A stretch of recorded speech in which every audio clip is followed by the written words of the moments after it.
গ্রীষ্মকাল শুরু হয়ে গেছে। এই সময় যারা খোলা আকাশের নিচে বসে কাজ করেন অথবা গরমের মধ্যে বসে কাজ করেন, তাদের বিভিন্ন প্রকার শারীরিক অসুবিধার সৃষ্টি হয়। এই উত্তাপজনিত কারণে যে সমস্ত অসুবিধাগুলো সৃষ্টি হয় তার মধ্যে মাথার অসুবিধাই প্রধান।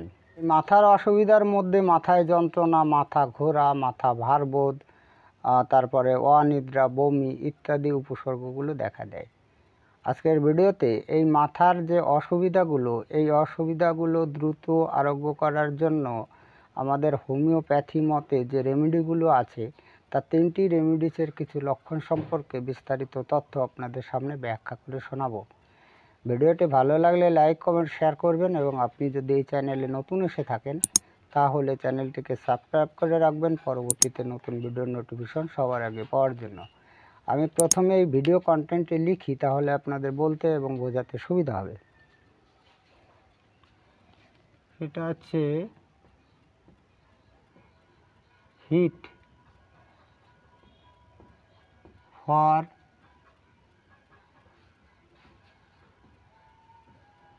Head disease.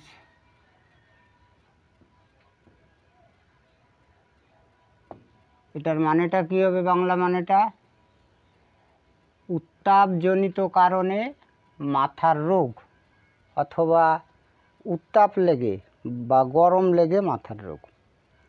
তো এই রোগগুলোর মধ্যে মাথার যে সমস্যাগুলো হয় সেই সমস্যাগুলোর মধ্যে হচ্ছে মাথা ব্যথা, মাথা ঘোরা, বমি, অনিদ্রা ইত্যাদি উল্লেখযোগ্য।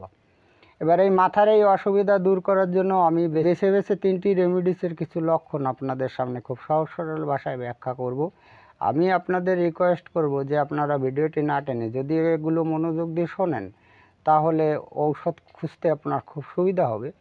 হোমিওপ্যাথি চিকিৎসা পদ্ধতিতে তো লক্ষণের উপর নির্ভর করে, যদি লক্ষণ সাদৃশ্য না হয় তাহলে ভালো ঔষধেও কিন্তু কাজ হয় না। তাই আমাদের লক্ষণগুলো অবশ্যই জানতে হয়। আমি প্রথমেই বলবো যে এই যে গরম বা উত্তাপজনিত কারণে যে অসুবিধাগুলো সৃষ্টি হয় তার জন্য ফার্স্ট ক্লাস একটা রেমেডি, সেটা হচ্ছে বেল 6 মানে বেলাডোনা 6। উত্তাপ লেগে বা গরম লেগে মাথা ব্যথা, মাথা ঘোরা, জ্বর, অনিদ্রা, বমি ইত্যাদি উপসর্গ দেখা দিলে আপনি প্রথমেই এই বেলেডোনা ঔষধটির কথা ভাবতে পারেন। এই বেলেডোনা ঔষধের রোগীদের ক্ষেত্রে আরও কিছু ভালো লক্ষণ দেখা দেয়। সেটা হচ্ছে এরা কিন্তু মাঝে মধ্যে কেঁপে ওঠে আর এদের মুখমণ্ডলটা লাল এবং গরম হয়ে যায়। শুধু মুখমণ্ডল না, মাথাটাও গরম এবং লাল বর্ণের হয়ে যায়। বেলেডোনা রোগীদের এই যে মাথার সমস্যাগুলো, এই মাথার সমস্যাগুলো যদি সামনের দিকে ঝোঁকে তাহলে সমস্ত উপসর্গগুলো বাড়ে। সুতরাং এই সমস্ত লক্ষণ একটু মিলিয়ে নেবেন। এই সমস্ত লক্ষণ মিলিয়ে আপনি শক্তি সূক্ষ্মমাত্রায় ডোজ বানিয়ে 2 ঘন্টা অন্তর ব্যবহার করবেন। কেননা এই মাথার সমস্যা তো একটু ঘন ঘন প্রয়োগ করলে রোগী তাড়াতাড়ি আরোগ্যের দিকে এগোবে। গরম লেগে বা উত্তাপ লেগে যে মাথার যে সমস্যাগুলো হয় এর জন্য কোনো হসপিটালেও যাওয়ার প্রয়োজন হয় না বা বড় কোনো চিকিৎসকের কাছে যাওয়ারও প্রয়োজন হয় না, আপনি ঘরে বসেই এটা করতে পারেন। আমি দ্বিতীয় রেমেডিটির কথা বলি, সেটা হচ্ছে এই গরম লেগে যে অসুবিধাগুলো হয় তার জন্য ভীষণভাবে কার্যকারী একটা রেমেডি, সেটা হচ্ছে ব্রায়োনিয়া 30 মানে ব্রায়োনিয়া অ্যালবা। এখন এই ব্রায়োনিয়া অ্যালবার রোগীদের এই গরম লেগে যে অসুবিধাগুলো হয় সেই অসুবিধাগুলোর কিছু না কিছু তো লক্ষণ অবশ্যই থাকে। তো আপনি দেখবেন যে এই গরম লেগে মাথা ব্যথা, বমি, দুর্বলতা বোধ এবং এই জামা কাপড়ের ভর পর্যন্ত যদি অসহ্য বলে মনে হয় তাহলে প্রথমেই এই ব্রায়োনিয়া রেমেডিটির কথা ভাবতে পারেন। কোনো ব্যক্তির যদি আগুনের পাশে থেকে অথবা জামা কাপড় ইস্ত্রি করার পরে মাথার কোনো সমস্যা হয়, সেটা আপনি মাথা বেদনাই বলুন, মাথা বারবদি বলুন বা বমি বাই বলুন, তাহলে আপনার একমাত্র ঔষধ হবে এই ব্রায়োনিয়া অ্যালবা। এই ব্রায়োনিয়া অ্যালবা রেমেডিটি আপনি 30 শক্তি সূক্ষ্ম মাত্রার ডোজ বানিয়ে 3 ঘন্টা অন্তর প্রয়োগ করবেন। 3 ঘন্টা অন্তর প্রয়োগ করলে দেখবেন যে রোগী তাড়াতাড়ি আরোগ্যের দিকে এগোবে। আমি সর্বশেষ নাম্বার 3তে বলি, এটা হচ্ছে ফুল নাম হচ্ছে গ্লোনয়েন। এটা অবশ্যই 6 শক্তি ব্যবহার করবেন।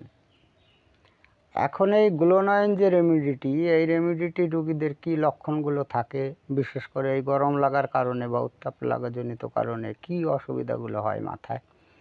মাথায় অবশ্যই পেইন হয় এবং সেই পেইনটা কিন্তু বাস্টিং পেইন হয়, মানে বেদনার প্রকৃতি বাস্টিং। রোগীরা মনে করে যে তার মাথাটা বোধহয় ফেটে যাবে।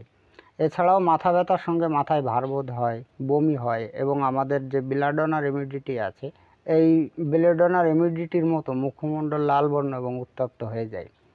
এই মাথার রোগের ক্ষেত্রে বেলেডোনা এবং গ্লোনাইন প্রায় সমগোত্রীয় ঔষধ। তো কিছুটা পার্থক্য তো করার প্রয়োজন। সেই পার্থক্যটা আপনি করবেন কীভাবে?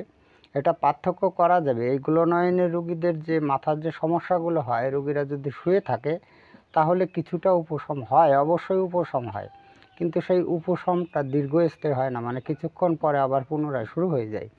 কিন্তু বেলাডোনার ক্ষেত্রে এরকমটি হবে না। বেলাডোনার উল্টো লক্ষণ আছে, মানে বেলাডোনা রোগীরা যখনই মাথার রোগে আক্রান্ত হয় তখন শুয়ে থাকলে সমস্ত উপসর্গ বাড়ে। এছাড়া আরও কিছু কিছু লক্ষণ দিয়ে এই ঔষধের রোগীদের পৃথক করা যায়।